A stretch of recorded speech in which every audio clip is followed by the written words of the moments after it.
Bismillahirrahmanirrahim. Assalamualaikum warahmatullahi wabarakatuh. Bersangka baik terhadap Allah Subhanahu wa taala. Mari ikuti kupasannya bersama saya Ustazah Ira dan kita renungkan bersama.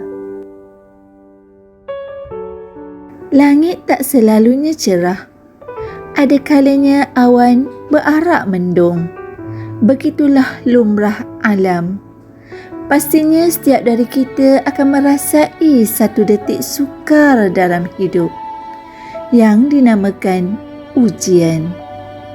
Allah Subhanahu wa taala telah berfirman dalam surah Al-Ankabut ayat 2 hingga 3.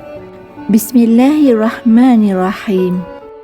أحسب الناس أن يتركوا أن يقولوا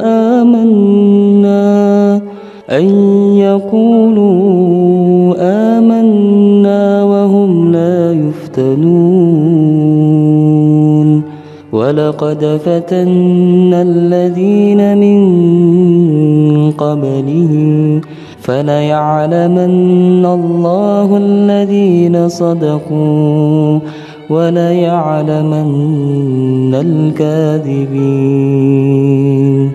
Patutkah manusia menyangka bahawa mereka akan dibiarkan dengan hanya berkata, kami beriman, sedang mereka tidak diuji, yakni dengan satu cubaan? Dan demi sesungguhnya, kami telah menguji orang-orang yang terdahulu daripada mereka. Maka dengan ujian yang demikian, nyata apa yang diketahui Allah tentang orang-orang yang sebenarnya beriman, dan nyata pula apa yang diketahuinya tentang orang-orang yang berdusta. Surah Al-Ankabut ayat 2 hingga 3. Maksud ayat ini menjelaskan bahawa Allah akan sentiasa memberi ujian kepada hamba-hambanya yang beriman sesuai dengan kadar keimanan yang selama ia miliki. Dan Allah mengetahui orang-orang yang benar-benar beriman dan orang-orang yang berdusta. Allah Maha mengetahui apa yang telah terjadi dan apa yang akan terjadi. Dan sekiranya terjadi, Allah juga mengetahui bagaimana kejadiannya. Ya sahabat-sahabat, bagaimana kedudukan kita ketika ditimpa ujian ataupun musibah? Adakah kita menerima ujian Allah dengan bersangka baik? Atau kita menerima ujian Allah dengan merungut dan bersangka buruk? Ya, sahabat yang dirahmati Allah, bolehkah kita menyalahkan takdir terhadap apa yang Allah berikan ujian kepada kita? Sudah pasti tidak boleh. Sesungguhnya apa yang berlaku merupakan ujian yang Allah tetapkan dan kita sepatutnya reda dengan ujian tersebut. Dan kita hendaklah bersangka baik dan berfikiran positif terhadap Allah Subhanahu wa taala. Kerana bersangka baik merupakan satu perintah yang wajib kita patuhi. Rasulullah sallallahu alaihi wasallam pernah bersabda, ketahuilah bahawa seseorang daripada kamu tidak akan menemui maut melainkan dia telah bersangka baik terhadap Allah Subhanahu wa taala. Hadis riwayat Muslim. Imam Nawawi telah mensyarahkan hadis berkenaan, menyatakan para ulama berpendapat makna bersangka baik kepada Allah Subhanahu wa taala dengan percaya bahawa Allah Subhanahu wa taala Maha Penyayang lagi Maha Pengampun. Ya, sebagaimana yang telah saya katakan tadi, bahawa bersangka baik terhadap Allah Subhanahu wa taala merupakan satu perintah yang wajib kita patuhi kerana ia terdapat di dalam rukun iman, iaitu beriman kepada qada dan qadar. Bahkan Nabi Muhammad sallallahu alaihi wasallam sendiri melarang umatnya merungut dan menyalahkan takdir yang telah ditetapkan oleh Allah Subhanahu wa taala.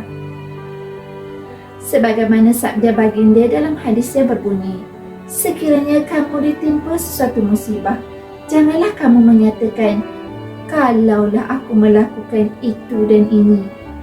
Akan tetapi, katakanlah, Takdir yakni ketentuan Allah Subhanahu Wa Taala dan apa yang dikehendakinya pasti akan terjadi. Riwayat Sahih Muslim. Ya, sahabat-sahabat yang diridai Allah, bagaimana kita nak bersangka baik terhadap Allah dalam keadaan kita diuji dengan wabak COVID-19, dalam keadaan kita diuji dengan pergerakan terbatas dalam PKP? Ya, caranya mudah saja. Kita tanamkan sifat sabar. Sabar dalam diri kita. Kita ingat bahawa sesuatu yang berlaku itu ada hikmahnya. Dan yang kedua, kita perlu ingat bahawa ada orang lain yang lebih menderita daripada kita. Ada orang lain yang lebih parah menanggung kesisaannya. Contohnya di Palestin. Jadi, dengan mengingati peristiwa-peristiwa tersebut, maka kita perlulah bersangka baik terhadap Allah.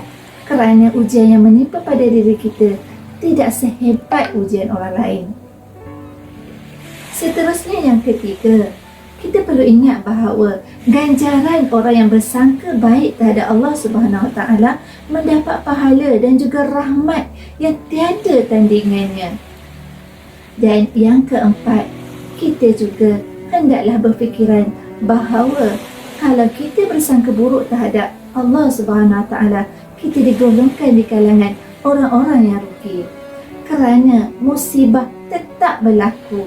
Ia adalah takdir Allah Subhanahu Wa Taala. Dan ketika mana wabak COVID yang melanda negara sekarang ini, kita hendaklah berdoa banyak-banyak dan bersangka baiklah terhadap Allah, kerana setiap yang berlaku itu pasti ada hikmahnya.